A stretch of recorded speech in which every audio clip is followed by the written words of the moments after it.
Kaya in English natin ito brain attack kasi hindi sa heart attack. So ang stroke, hindi nangyayari sa puso, kundi laging sa utak lang.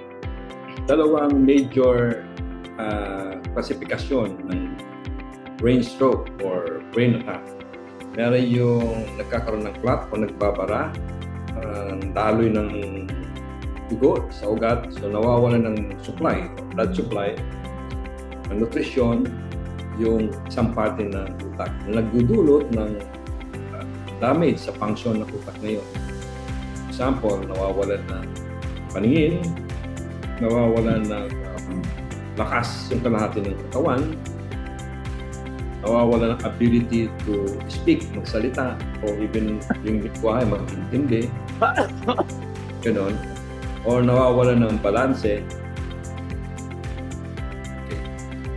Yung isang klase naman ay yung nag-burst nga yung ugat.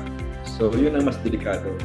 Kasi pag nag-burst yun, kung medyo malaki ang pagdugo, nalalagay talaga yung pasyente sa kamatayan pag hindi na tama, pag timing ng paggamot. Sometimes kailangan operahin. So yun ang two major causes na stroke sa atin.